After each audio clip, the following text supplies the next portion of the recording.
Today on People Now, Black Panther shatters the box office again in its second weekend. Michelle Obama announces her first memoir. What will be revealed about her days in the White House? Filmmaker and comedian Kevin Smith suffers a massive heart attack. We'll tell you what doctors say saved his life.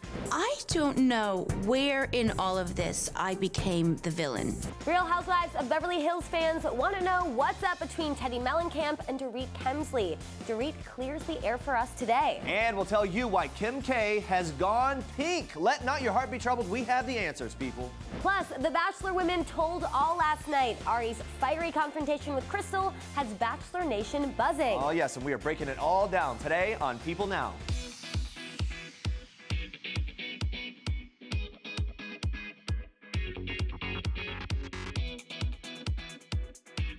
Well, happy Monday, everybody. Here we are again. Glad to see you. Hope you had a nice weekend, a relaxing weekend. Maybe even enjoyed a little date nights with your special someone. Well, if you're still searching for your one true love, we have some stats that might help you clear some things up. According to a new survey by the invite-only dating app, The League, 1 out of 3 heterosexual couples were started by the woman messaging first, revealing that women who make the first move are often luckier in love.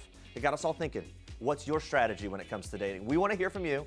Get your tips into us. Tweet us at People using the hashtag PeopleNow. And everyone, we are continuing our countdown to daylight savings time. We're very excited. Yeah, that's right. Only 13 days away from that extra hour of sunshine. We are oddly obsessed with it, but we're pumped. Here we go. All right, we're all pumped for that, setting the clocks forward. We'll continue counting down until March 11th. But first, we begin with this. What is trending today? Watch this video. Wakanda forever! All right, that's right. Wakanda forever, folks. Black Panther is still holding on to its box office reign. It raked in another $108 million over the weekend. More exciting news, though. Black Panther continuing to make history. It's the 4th film ever to top $100 million in its second weekend, joining the ranks of Star Wars: The Force Awakens, Jurassic World, and The Avengers. The Marvel film crushed other weekend newcomers like the R-rated comedy Game Night, the young adult romance Every Day, and sci-fi thriller Annihilation. Black Panther's success also extended abroad. It brought in another $304 million overseas since its February 16th premiere, bringing its overall earnings to a whopping $704 million.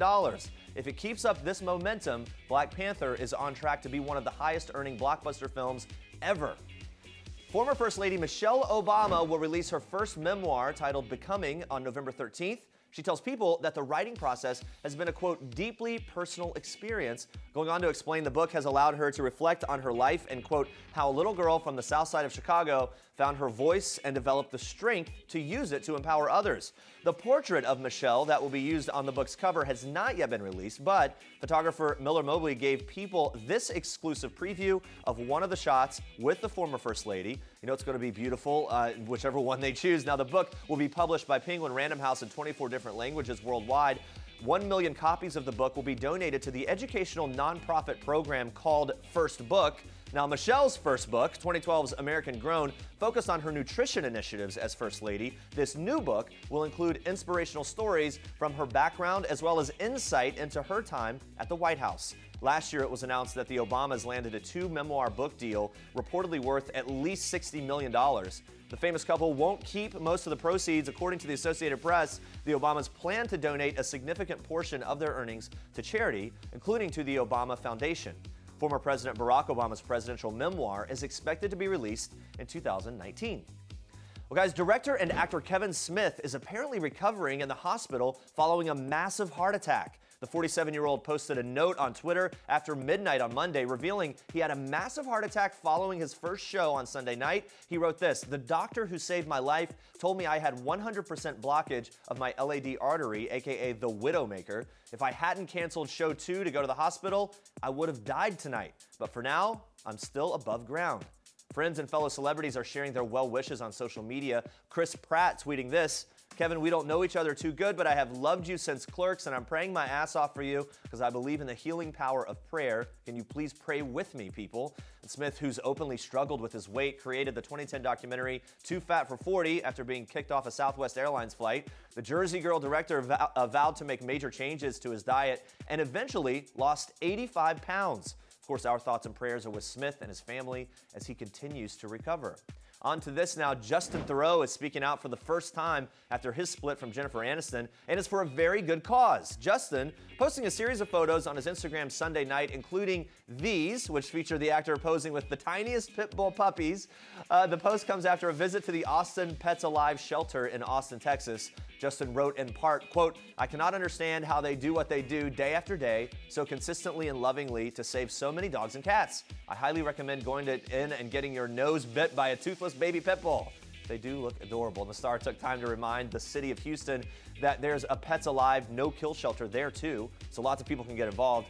Justin also called out Texas native Selena Gomez with his post using the short hashtag Selena Gomez and the much longer hashtag, "Yeah, that's right, Selena, I did it to you again, but if you saw these guys, you'd do whatever you could too. Also, I know you're chill like that."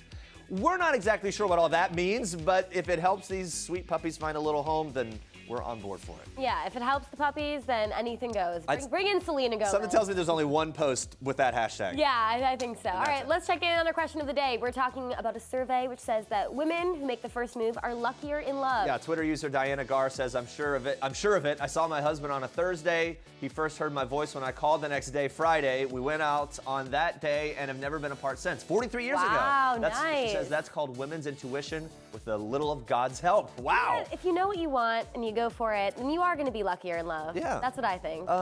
Yeah, I'm trying to think. Like, Wait, you don't think so? No, I do believe that. I'm trying to think, like, of really technically if my wife or I made the first move, and I'm pretty sure she made the first move. I mean, I did a lot to, like, Tara. I did a lot to win it, but she made the first move. Anyway, there we go. Something else that our Twitter and our stomachs are rumbling about. It's been 2 years since Chrissy Teigen's cookbook, Cravings, dropped. People are tweeting photos of some of their favorite date night dishes from the book. Let's have a little look. Some of these. There's the first one. I want to thank Jesus for blessing us with Chrissy Teigen and her amazing cooking abilities. Nice. Both the prosciutto wrapped stuffed chicken and the balsamic glazed Brussels sprouts. That looks really good. I don't even care that it's morning right now. It also seems the cheesy garlic bread is a real winner. Oh, that does look really good. Anything with cheese, honestly. I'm a sucker for cheese. Looks amazing. Is that breakfast? Can that be? Here's one. Katie says, you know when you see something delicious and you start to blink really fast and gulp? Thanks, Chrissy Teigen, for the Dutch baby recipe. Though I think this is more like a Dutch child. Well, whatever it is. Yeah, blinking and looks gulping. Looks really, really good. Looks great. All right, keep the comments coming in, guys. We're going to check in with you again soon. But Andrea, Boehlke, you have more for us in Star Trek. Yes, Jeremy. So we are kicking off Star Treks with an iconic duo taking their final lap. So after 2 wonderful, fashionable years, it's officially over between Tommy Hilfiger and Gigi Hadid. Their collaboration tour ended Sunday night with a racing-themed fashion show in Milan, Italy. And Gigi shared what the big night meant to her just before she took the catwalk. I think just before I go out, I'm going to remind myself to not let it go too fast, to look around and feel it. And you know, we have 2,000 people coming tonight, so just to take in the energy, and I want to remember it because it's amazing. To walk out as a designer and especially next to Tommy, is a huge honor, and it's something that is going to be very rare for my career. So I just want to feel it and enjoy it. Well, good call, Gigi. This definitely is once in a lifetime. Now, just like their previous collaborations, last night's show shut down Milan Fashion Week in style. Models wore pieces from a racing-themed sportswear collection and walked a runway designed to look like an oversized racetrack. It was the 4th collection that Gigi designed with the Hilfiger team. The first 3 showed in LA, New York, and London. But now that it's over, all we want to know is, could these 2 reunite for another collection in the future? Tommy Hilfiger weighed in on that one. She's not going too far. We'll always be close, and we'll always be family and friends. So I will miss her doing the collection, but maybe we'll do something else in the future. You never know. Yeah, that sounds pretty promising. I think it's going to happen. All right, watch this. Do you take time to have like a personal life, a dating life? Well, not right now. I'm very single and very ready to mingle. You're ready to mingle? Yeah. Watch out, Heidi Klum is on the market and ready to mingle. The 44-year-old supermodel revealed on Monday's episode of Ellen that she's open to finding some romance in her life. Heidi asked the notably well-connected talk show host to play matchmaker, and in order to make Heidi's perfect match, Ellen challenged her to a game of Who'd You Rather to better learn her taste. Oh, Drake. Drake or Chris Rock? Drake. Drake or Milo? Oh, Drake. Milo. I like Drake. I mean, Chad, look at that muscle. Ooh la la, seems Heidi has a thing for Drake. I think we all do. Well, during the game, Heidi admitted that she also has a soft spot for actor Joaquin Phoenix, and he ended up winning over Drake at the end of the game. Now, Klum appeared on Ellen to promote her new Intimates line and had some words for haters who claim she's too old to model. Turning 45, why are you not giving the baton to someone else? But I always think, you know, there's a lot of women my age, 50, 60, 70, what? Do we have an expiration date? Like, can we not also still feel sexy? Yeah. I feel sexy now. Yeah, you tell him, Heidi. Now, Klum models for her own line of lingerie and says there's no need to only see 20 and 30-year-olds in sexy campaigns. Older women can be just as sexy, too. We agree, and I'm sure most of us can only hope to look as good as Heidi does at 44. Keep doing you, girl. Hey guys, do you like my new pink hair? Kim Kardashian West has officially gotten over her blonde ambition. Now she's thinking pink, you guys. The mom of three has been having fun switching up her signature raven-haired look for more playful colors and took the plunge with some deep pink tresses just one day after saying she was over being a blonde. Now, we've been enjoying Kim as a blonde for quite some time now. She first debuted platinum hair at New York Fashion Week in September of 2017. Even posted a picture to Instagram of her waist-length icy blonde locks as recently as yesterday. But hey, Kim is allowed to change her mind, play with her look anytime she wants to. When asked if her pink hair was just a wig, Kim shut down any speculation with a tweet stating, quote, "I don't do wigs, it's real." Well, to answer Kim's earlier question, I think the pink looks really great on her. We're looking forward to more hair risks in the future. Maybe other colors, green, purple, blue, let's see. Those are your Star Tracks for today. She can do whatever she wants with her hair. Just stay away from that voice, the Snapchat. You like the voice changer? Nah, I don't either. Stay with us. Krystal said what? Yeah, we're breaking down the most jaw-dropping moments from Sunday night's Bachelor Women Tell All special. Plus, we've got babies on the brain after Sunday night's new Keeping Up with the Kardashians. We are bringing you all the highlights in just a little bit. This is Jennifer Lawrence in People. This is Jennifer photobombing Taylor Swift and Sarah Jessica Parker and Liam Hemsworth, proving that while we all love the fashion of the red carpet, it's people who steal the show. People. The details make the story. Well, the baby fever was contagious on Sunday's new episode of Keeping Up with the Kardashians. Sure was. Kourtney is wondering if she should freeze her eggs to possibly use with her younger boyfriend, while Khloe brought the cameras along to begin documenting her journey to mommyhood. Perfect. Here you go. Tristan loves these things. I'm like, you can't even see what this looks like. You can. So the head is right here. You see it? Mm-hmm. Look at that arm right next to the head. It's moving it? Waving. Oh my God. Hi, baby. I am finally over my first trimester. I'm on to my second. It's so exciting. So I'm kind of out of that danger zone. I'm off of my progesterone. I'm feeling really good. You know, I was told the pregnancy will fly by, so to enjoy it. And it's really flying by. There you go. That sonogram can be just one of the most exciting but oddly disappointing experiences if you can't figure out what everything is. I know, but it's a fun little adventure to try to figure out what it is. Oh, there's an arm. Oh, there's a leg. Maybe. Khloe also opened up about her tough first trimester, revealing she's had to take progesterone pills that cause so much pain she felt sick every night and even found it hard to walk. She also shared some details about her birthing plan, like she'll be having the baby in Cleveland, where her boyfriend Tristan Thompson plays basketball, of course, for the Cavaliers. And she plans on eating her placenta in pill form after the baby arrives. Now, I don't know how I feel about that. A lot of people do it. Yeah, I don't know if there's enough research, but animals do it, so that's why I think people think that it's good for you. Put it in a pill. Who could even tell? Yeah. Wash it down. Big old cup of water. All right, one major thing Khloe dealt with in Sunday night's episode, the paparazzi who published a tip about her pregnancy before she was ready to announce it to the public herself. Yeah, she says she was dealing with so many uncertainties during her first trimester, and that made her want to wait in case anything went wrong. Here's a Khloe quote from the episode. She says, "I've tried really hard to keep my pregnancy safe and a secret. There's nothing I can do about the article. It's out, but I'm not going to confirm it yet because I'm still waiting to be in a safe spot, and that's my choice to do that. That's my decision. At least I would think." Yeah, it's definitely interesting to get her perspective, and it must be hard. They're so in the public eye that they can't hide anything. Nope. They go walking on the street in the paparazzi's pictures. Kylie did a good job keeping hers very secret, though. So it is doable. We're kind of seeing, like, maybe she wants to be in the middle of the road somewhere. We'll see what happens. Anyway, now we move on to this. Did I mention my life is amazing, awesome? That's all I'm going for what? We're good with other people. Twins. So I can make out with. I'm sorry, I date men, not little fancy pants. Krystal, you literally, like, lost her mind. Oh boy, the great bowling group date disaster of 2018. It's back to haunt us all. I mean, we're in it again. On Sunday night's 2-hour Bachelor Women Tell All special, Krystal had some very colorful words to describe Ari, telling a producer what she really thought about our Bachelor after thinking her mic was turned off. Rookie mistake, Krystal. Man, calling him fancy pants. The other women were certainly not having it. Caroline yelling back, "I was right about you the whole damn time. You are so mean." He called these women bleeps. How dare he use that word about these people? Because I love and respect all of these women, and that is a disgusting word. Now, Krystal did attempt to apologize, saying the experience really wore on her and that she wished that she would have stepped away to build more friendships with the other girls. This is hard to do in a scenario like The Bachelor. It definitely is. Don't think too many people accepted her apology. Even Ari didn't hold back. So after Krystal told him that their goodbye felt cold, he made it clear he had zero regrets, saying this: "In a way, looking back now, I feel like it was pretty appropriate. It just sucks to see how you actually were. I feel like there was a whole other side to you that I didn't see until I watched it back. I feel like maybe I dragged it on way longer than I should have." And by the way, the audience went nuts. They went Every nuts. time he sort of like snapped back at her when she tried to like go after Not him a or lot of something. Krystal fans out Not a there. lot of Krystal fans. Another big moment was Caroline going after Ari for some of his decisions surrounding the much teased about drama to come. Watch this. So, I mean, this whole time you've said that you are here because you are trying to find a wife.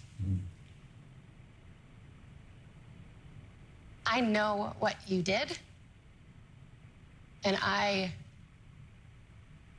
don't know how you could do that. And I just really don't understand. But I really hope you found what you're looking for. Man, that sounds pretty bad.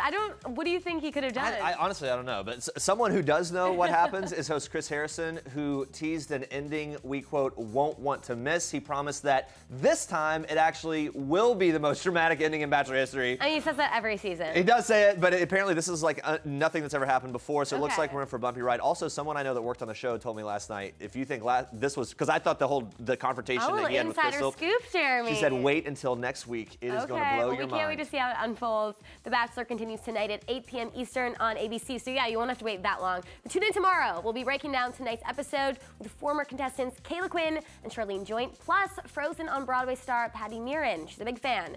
Speaking of drama. Yeah, the Real Housewives of Beverly Hills. They always know how to spill that tea. That includes Dorit Kemsley. Now, she was here. We wanted to find out how this season's cast fared now that newbie Teddy Mellencamp has entered the fold. Yeah, it turns out things are a little dicey for the California co-stars. Here is why.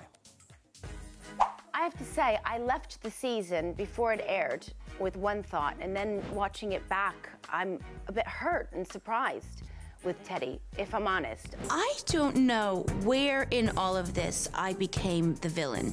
I thought we were friends, and her having a pop at me every chance is so different to what she led me to believe. So I'm still in this place where I don't really know what's going on between her and I. So you ended filming thinking, oh, Wow. good, Oh, yeah. good terms, everything's Oh yeah, she nice said, oh, I've never said anything bad about you. and then you watch and you start to see the truth. What are some of the things that were so the most shocking for you? I just feel like she's always trying to have a dig at me, and it's so different to the way she was to me in person. Yeah. So have you talked to her about that? No. Is it the kind of thing you watch it and you're like texting her? No. Like, what the heck was this? Probably would had it not been like the third, fourth, fifth time that we end up finding ourselves in that position. Sure. But yeah, it still gets a little hairy. There's other things that sort of happen, and we get past them, and you know, we end okay. But hey, you know what? I guess we'll find out at the reunion. Oh man, gonna be juicy. And when Teddy was here, she was really great. She's been very outspoken about her life, her weight loss journey. You know she's not afraid to say what she thinks, and that makes for some really great Housewives drama, of course. And now we move on to another one of our favorite guilty pleasure shows.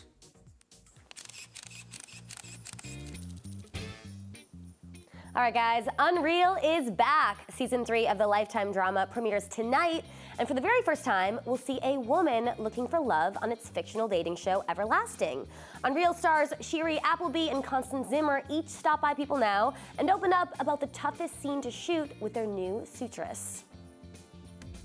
Chet comes in and basically tells Serena, like, the way to really get a man is not to be this strong, powerful woman. Be dumb. Is to dumb yourself down. That scene was very hard to shoot because as Constance, I just thought, I mean, and what's great is Rachel and Quinn also think, this is ridiculous. Rachel's sitting there like, what are you talking about? Like, that's not who you want to be. You're not going to attract a man you want by following this guy's direction, but she does it anyways. Because we are told in the workplace, like, you go, you get it, you own it, like, sit with us, lean in, you can sit at our table, it's all of that. But then the second a woman is on a date, it's like all of a sudden you have to become something more demure. It happened to me when I was single all the time. Guys would be like, don't tell me you own any houses, don't tell me you have a job, and I'm like, but that's what makes me great. Yeah. Like, I work hard, I have drive, I'm like ambitious, what's wrong with that? And they're like, it's not really attractive. And so what I realized was more like, you just gotta find a man that's strong enough to be with a woman who has her own life.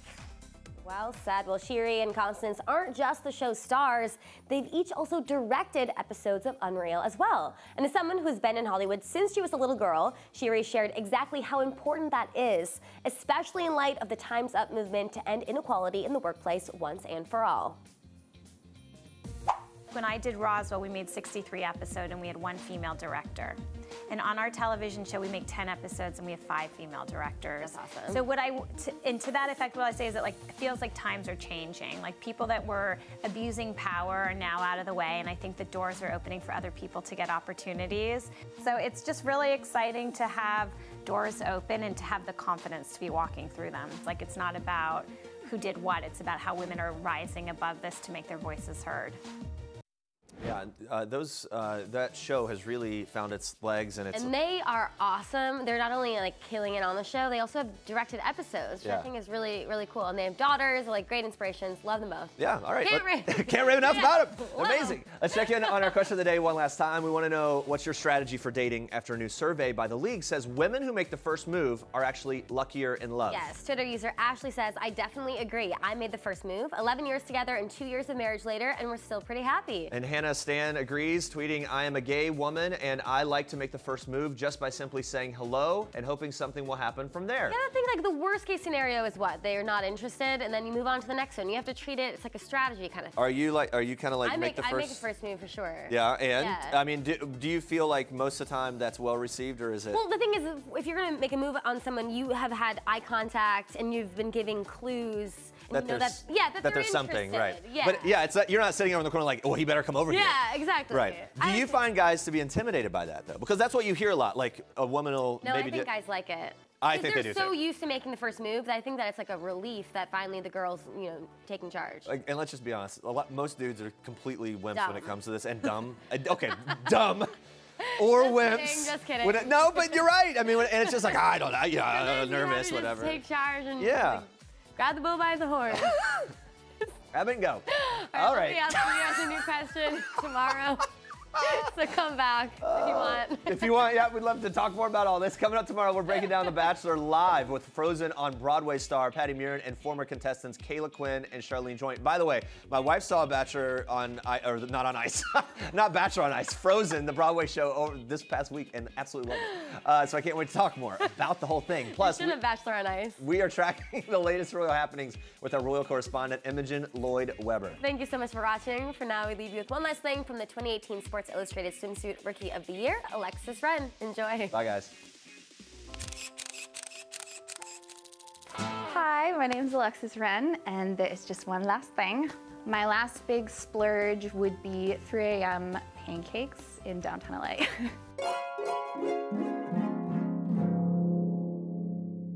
My last girls' night would be stargazing with my closest friend, Allie. And the last song stuck in my head would probably be Wild Thoughts. I know I get wild thoughts. Yeah, I think I can't get out of my head.